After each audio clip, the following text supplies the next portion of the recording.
Most people will say they know how to play Minecraft. Chop some trees, mine some diamonds, build a house, kill mobs.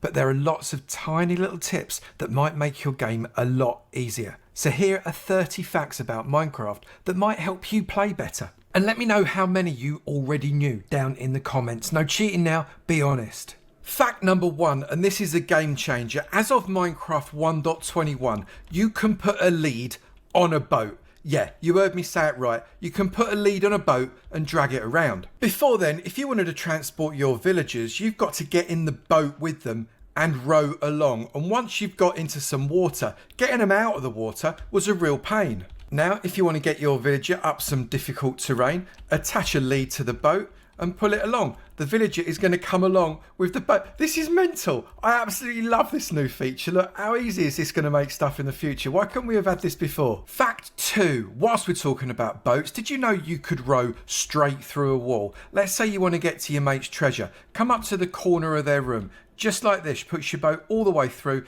then just get out the boat. You're going to go through the wall. Yeah, okay, you've left a little bit of a clue that your boat's there, but now you've got the treasure and they'll never know. Fact 3, still on boats. Did you know you could name your boat? Put your boat in your anvil, take out that name and then call it whatever you want to call it. That looks like a really good name to me. That boat can then float around wherever you want. Maybe you could drag a villager around in it. Fact 4, you can use 2 buckets of water to really easily create a infinite water source. Put 1 bucket at one end, 1 bucket at the other end of a 3x1 gap, and then this middle one, you can just refill your buckets and it will stay the same. You can do it in the corner as well. Put 1 there and 1 there. You can refill your buckets there and it will do the same. Also, if you have a 2x2 square, 1 there and 1 there, and then any corner can then replenish your bucket. And what's really interesting is you can do this in a square that's even bigger than that, just by going 1 there, 1 there, refill your buckets, and then put 1 there, then you can refill your bucket, and then 1 there, and then 1 there, refill your bucket, and 1 there, and your entire system there has got infinite water sources everywhere. Unfortunately, the same can't be said for lava. It doesn't work. Fact 5, you can also make a water source block using kelp. Make yourself like a little waterfall so the water runs down. You can test the bottom here with a seed pickle. You can see it doesn't light, so you know that that is not a water source block. Get your seed pickle back because we're going to test it in just a sec. Place some kelp in that bottom block. Now remove the kelp, and if we put the water pickle back in, look, it's a light, which means that is now a source block. Fact 6, if you're going to do some terraforming, you need to get rid of a load of grass and plants and flowers. You don't have to do them one at a time like this. No, there's a much better way. All you need to do is get your bucket of water and place it down right in the middle. Wherever that bucket of water goes, that is going to clear out all of that stuff, and then place down a block exactly where you put the bucket, and that's going to get rid of the water. And then just rinse and repeat. You can clear a space in seconds. Fact 7, you don't even need 2 water buckets. Place a water bucket right there against a block, against a T like that. Then get some bone meal and place bone meal on the center of the T. Hit that there. That will grow grass. That grass is going to provide an infinite water source. Then, if you just place that block there, get rid of that block, you will find you've got an infinite water source in that middle that you can refill your bucket from. But what if you want to fill something deeper than just 1 deep? This could take ages if you're doing it with the bucket technique, because you've got to go all the round and then you've got to do it up again on the next level. It's a long job, but there's a better way. Ice. Fact 8, place ice in this pattern around the entire depth of your shape and then mine the ice out. It's like putting water buckets in, but at different levels, and it works so much faster. And if you go all the way around, what you're going to find, and I will eventually get there, I'm doing this in survival like you would be, you're going to fill up your entire area. Only 2 left, 1, 2, 3, 4,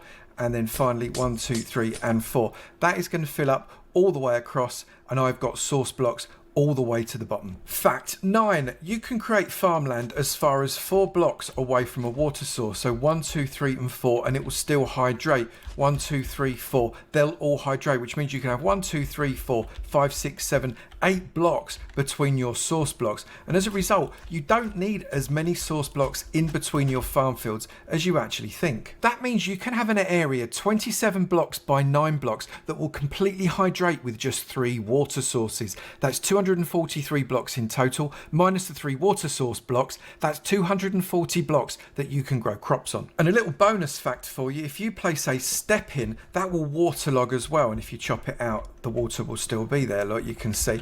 And that means that you won't fall in that water source, because there's nothing more annoying than when you're farming and you're falling in the water. You keep bobbing around, you have to come up and jump out, and you might mess your crops up. You can do that with a slab as well. Top slabs like that, you can chop it out, the water's still there, so you're still completely hydrating it. Top slabs work really well because you can put light on them. Fact 10, if you plant your crops in single rows like this, with one crop and then a different crop and then a different crop again, you're going to find that you're going to have a much faster growing crop than you would if you group them all together, like this field of carrots are. Fact 11, the nether is the hell dimension, and that means you can't place water down. It's just too blooming hot. If I try and place it down there, all it does is fizzles into nothing. However, very strangely, I can place a block of ice and it doesn't melt. Fact 12, lava doesn't flow very fast in the overworld. Look how slowly that's going. Now, you don't want to get in its way, but it is definitely flowing very slowly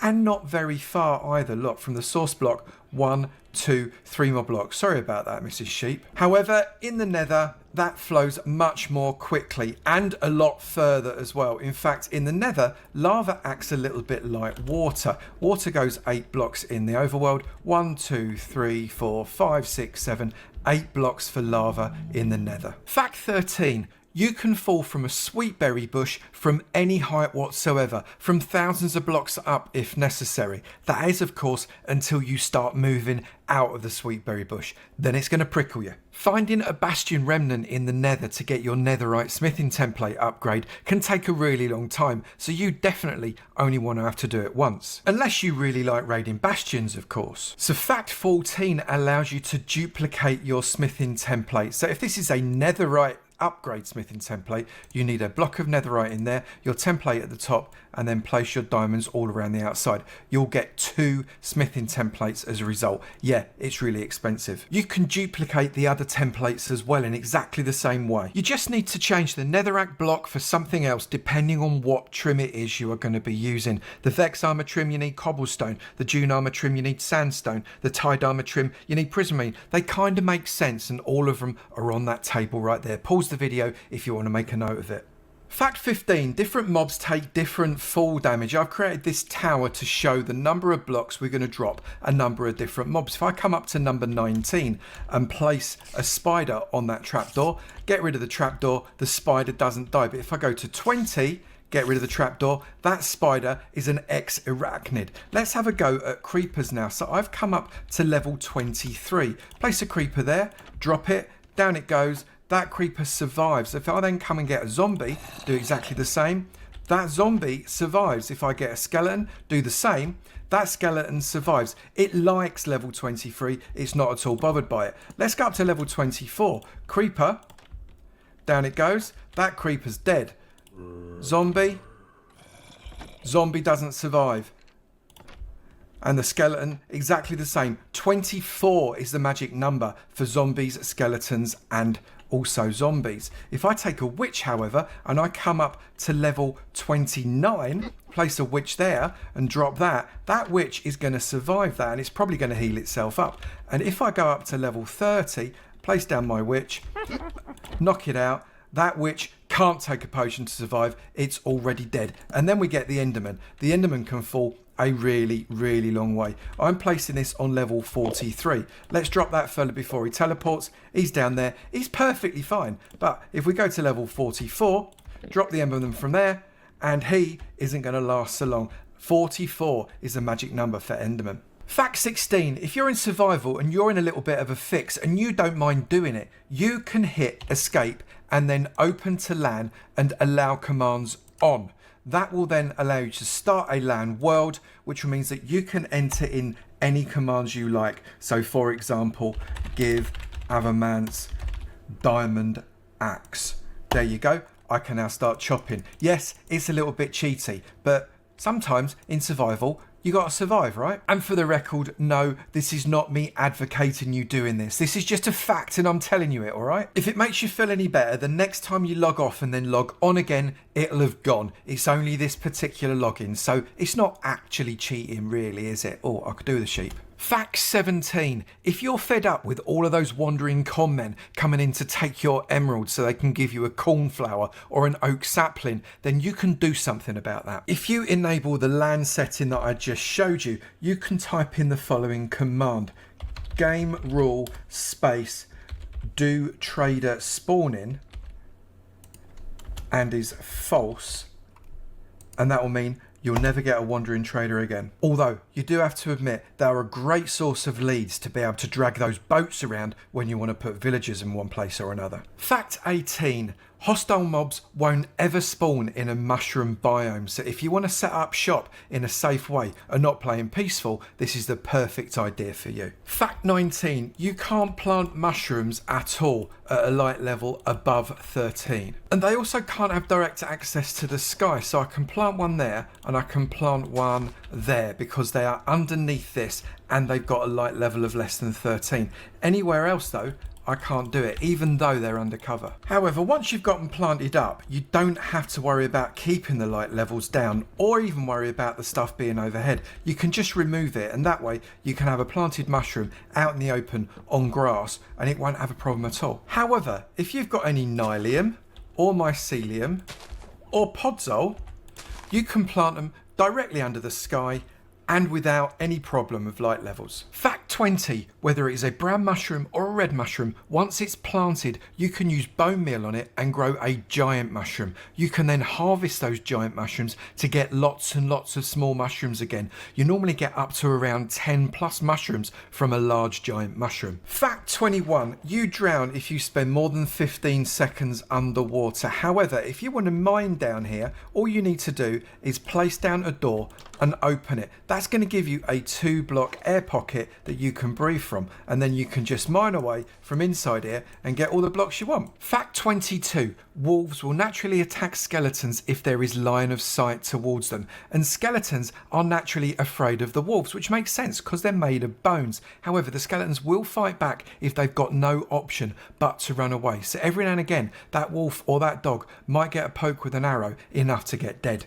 Creepers are also scared of cats, so when there's line of sight, they'll try and get at least 6 blocks away from them. It's a great way to protect your base. Surround it with cats, your creepers are never going to blow it up. This is fact 23, and it's going to massively speed up your building. If you're in survival and your inventory is full, but you don't want to be looking around in this horrible mess, yeah, I know that is the craziest inventory in the world, this horrible mess to find the item that you want. If you find it in the world and click on it with your mouse wheel, it will automatically bring that into your hand. So if I want this pink wall, there it is, I can place it. If I all of a sudden want this cracked deep slate brick, bang, I can just place it down. Makes it really easy. I've no longer got it in my inventory, so I can't click it now, but it will bring whatever I want into my inventory bar to be able to place it down immediately. This is really useful if you're building. And if you're in creative, you don't need it in your inventory. You can have an empty inventory and quickly fill it up using the mouse wheel by clicking on whatever blocks are around your grass, all kinds of stuff, and that will automatically go into your inventory, which means you can build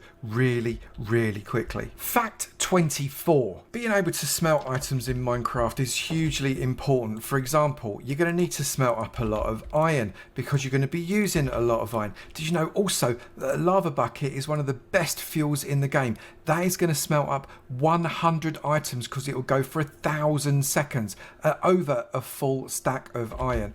However, a coal will do about 8 items because it goes for 80 seconds. If ever there was a reason to have a lava farm, that's probably it. You even get your bucket back. Fact 25. Most people use fences to keep their livestock in, and it makes perfect sense and looks good. However, there are some challenges. They're difficult sometimes to get through a gate, and also you can't jump out of them. Try using trapdoors, and I think oak trapdoors look best, that flap up in this direction in a square. You can then attract your cows into the square because they'll be able to jump inside, but you can jump out and they can't. You've got an instant pen that you can drag any animals into that you'd like. Pigs, sheep, cows, chickens, it's all the same. Fact 26. If you want to mob proof your house, don't worry about fences. Use azalea bushes. Mobs can't jump over azalea bushes, but you can, which is amazing because it means that they can't get to you if you're running away from them. However, you need to be very careful because if you get close enough, creepers can still explode, and that could end your trip real quick. Fact 27. Have you ever wondered how some people get ropes looking like this against bridges? They look really authentic, but you can never actually work out how it's done. Well, I've got you people. Dig a 2 deep hole about 6 blocks away for something that's 2 blocks high, about 6 blocks away, and put an animal inside it. Attach the lead to the animal, and then very importantly, cover the animal up, otherwise you'll have pigs and goats and goodness only knows what else bobbing up out of the sky. Attach your lead, and that gives you this rope going down into the ground, and then put a little button on there and it looks like the rope is attached to it. Looks great, doesn't it? Fact 28. When you use villager pods for trading, you need to make sure they can't jump out, but it does make it quite restrictive for the poor villager. What have you got? Impaling 4. Well, that's a little bit rubbish, isn't it? But there is a way that you can have an open air villager trading centre. Let me show you. You can use far fewer blocks, and you can do this inside or outside. All you need to do is pop yourself a honey block right in the middle there. Then when you place your villager in, they can't jump, and as a result, they can't get out. They still do all the trading stuff. What have you got? Multi-shot. Well, you're no better than him, are you really? But look at that.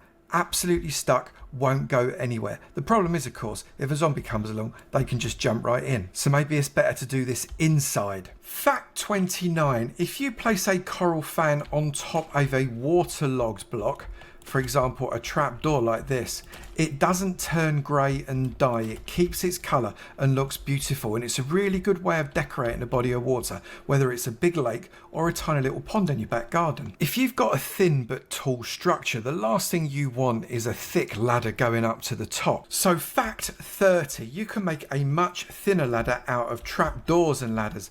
Place your trap door so it flaps towards where you want your ladder to be. Put your ladder on it, and then you can climb up that, and it's much more attractive and makes much more sense. And if you're really clever, you can do your ladder double-sided. Have your trapdoors offset like that, flat them up, and what you'll find is you can put the ladder on one side of one and the other side of the other like that.